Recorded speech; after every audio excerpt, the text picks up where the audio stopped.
عليكم ورحمة الله وبركاته. الحمد لله ثم الصلاة والسلام على رسول الله وعلى آله وصحبه ومن والاه، أما بعد. Kwanza nianze kutambua uwepo wa baba yangu, mlezi wangu, naibu chief kadhi wa taifa, mjumbe wa baraza la ulama, mkono wa kulia wa Mheshimiwa Mufti wa Tanzania Dr. Abubakar Zuberi bin Ali Sheikh Ali Khamisi Wangeruko. Lakini pia nitambue uwepo wa mlezi wangu, baba yangu, dira yetu Sheikh Mahmud bin Sheikh Nuruddin Shadhi. Lakini pia nitambue uwepo wa mjumbe wa baraza la ulama, baba yangu, mjanja wangu wa mjini Sheikh Mtoro, tuko naye hapa. Lakini pia nitambue uwepo wa kaka yetu kipenzi, mlezi wetu ambaye mimi napenda kumuita ni Ondoondo, mlezi wa wana, ambaye yeye anatulea sisi wote vijana mnaotuona tupo chini ya malezi yake na miongozo yake. Kaka yangu Sheikh wa mkoa wa Dar es Salaam, Sheikh Wali ibn Sheikh Al-Hadi Omar wa Kawambwa Pongwa. Lakini pia nitambue uwepo wa kaka yangu Sheikh Muharram Mziwanda, jeshi la mtu mmoja, kaka yangu mlezi, kiongozi wangu. Lakini pia nitambue uwepo wa imamu mkuu wa msikiti wa Mtoro, lakini pia mjumbe baraza la mashekhe mkoa Sheikh Abbas ibn Sheikh Ramadhani Abbas. Lakini pia nitambue uwepo wa naibu rais wa taasisi ya Mawa al-Islam Sheikh Alwi ibn Sheikh Shabani Hariri, yuko hapa. Lakini pia nitambue uwepo wa rafiki yangu kipenzi Sharifu Abul Hasan An-Naufar, ajabu leo nilitaka kusahau jina lake. Abul Hasan rafiki yangu kipenzi. Lakini pia nitambue uwepo wa ndugu yangu rafiki yangu Sheikh Uthman ibn Sheikh Shabani Hariri kutoka Tanga. Lakini pia nitambue uwepo wa Sheikh wa kata ya Magomeni Sheikh Mcheni kwa hapa, kaka yangu kipenzi. Lakini pia nitambue uwepo wa naibu mwenyekiti wa JMAT mkoa wa Dar es Salaam, kaka yangu Mawinda. Lakini pia nitambue uwepo wa Sheikh wa kata ya Gerezani, ndugu yangu Sheikh Urasa, karibu sana. Lakini pia nitambue uwepo wa mwanawachuoni mkubwa Sheikh Uthman, kwa hakika nimefarijika sana kukuona. Lakini pia nitambue uwepo wa ndugu yangu Wasome maarufu Aiwa. Lakini pia nitambue uwepo wa mjumbe wa baraza la mashekhe wilaya ya Kinondoni Sheikh kaka yangu Sheikh Mwishekhe uko hapa. Lakini pia nitambue uwepo wa viongozi wa bodi ya wadhamini ambao pia ni mabosi zangu, tukiongozwa na mzee wangu mlezi wangu Sheikh Ali Momba ambaye ni mwenyekiti wa halmashauri kuu wilaya ya Kinondoni. Lakini pia nitambue uwepo wa Sheikh Zaid ambaye ni mjumbe wa bodi ya wadhamini katika taasisi ya Mtambani. Lakini pia nitambue uwepo wa kaka yangu mlezi Sheikh Naso, mjumbe wa bodi ya wadhamini ambao wao ni wenyeji hapa kwa hakika katika jambo hili, ambaye pia yuko hapa. Lakini pia nitambue uwepo wa Alhaj Shabani Mitanga, mzee wangu mlezi wangu, ambaye hata nikipatwa na baya basi siku zote huwa anabakia na mimi. Natambua uwepo wake katika hadhara hii. Lakini pia nitambue uwepo wa imam wa Masjid Salihin, kaka yangu Sheikh Eliasa yuko hapa. Lakini kipekee kaka yangu rafiki yangu kipenzi Dr. Sofu ambaye ni gwiji wa Kiswahili yuko hapa. Mwenyezi Mungu akulipe kila la kheri. Kaka yangu Mchia namuona hapa. Lakini pia nitambue uwepo wa naibu katibu mkuu BAKWATA taifa, kaka yangu Alhaji Mwenda yuko hapa. Mwenyezi Mungu akulipe kila la kheri kaka yangu. Lakini pia nitambue uwepo wa kaka yangu Sheikh Almas yuko hapa, imamu mkuu Masjid Mkwajuni pale yuko naye hapa. Lakini pia nitambue uwepo wa Khalifatul Qadiria kutoka Mbweni Sheikh Uthman, Mwenyezi Mungu akulipe kila la kheri. Nitambue uwepo wa rafiki yangu Abu Yakub lakini pia nitambue mapacha wa Bwana Mtume Muhammad sallallahu alayhi wa alihi wasallam.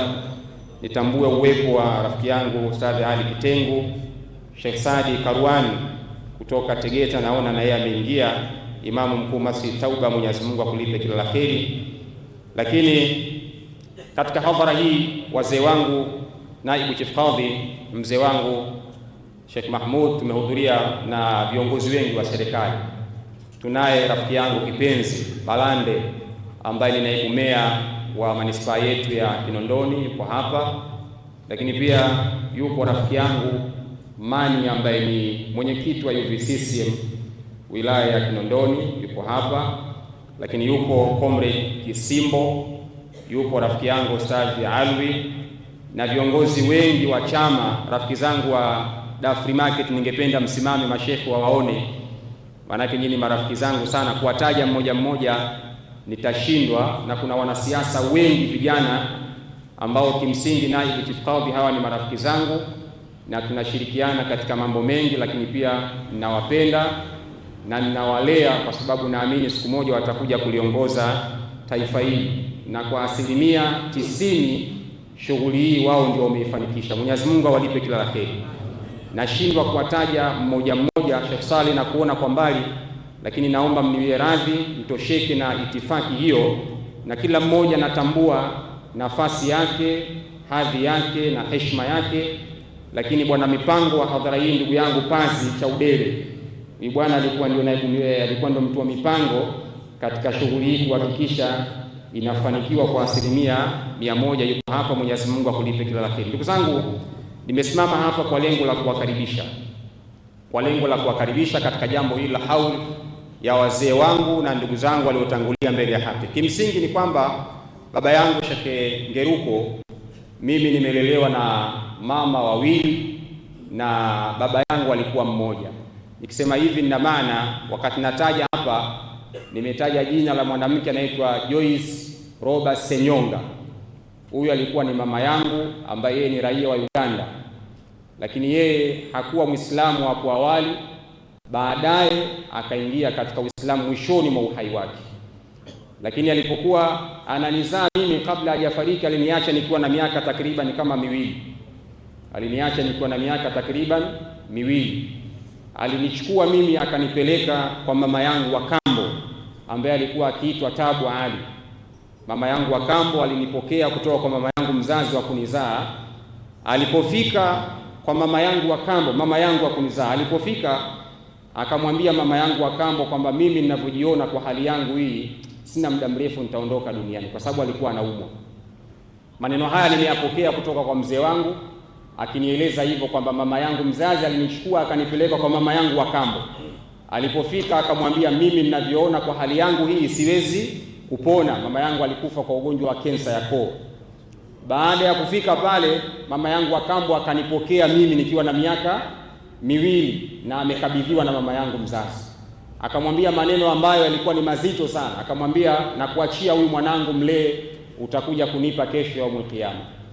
Kwa hiyo mimi nikachukuliwa na mama yangu wa kambo nikiwa nalelewa na miaka miwili. Kwa hiyo mpaka nakuwa mkubwa mimi nilikuwa sijui kama yule sio mama yangu. Kwa hiyo kuna ndugu zangu ambao nilizaliwa nao baba mmoja, nimemuona hapa kaka yangu Ali, naomba usimame. Yule ni kaka yangu ambao tumezaliwa baba mmoja. Yule ni kaka yangu ambaye nimemkuta kwa mama yangu wa kambo. Lakini ajabu ya wanawake wa zamani, mpaka nakuwa sikuwahi kujua kama yule sio mama yangu.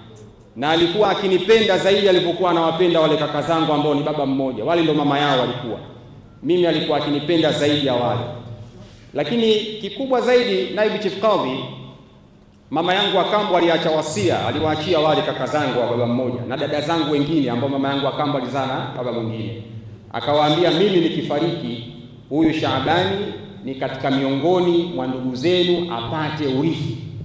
Mama yangu wa kambo. Na baadaye alipofariki aliacha nyumba na kiwanja Tegeta. Kaka zangu wale wakafikiria kuuza.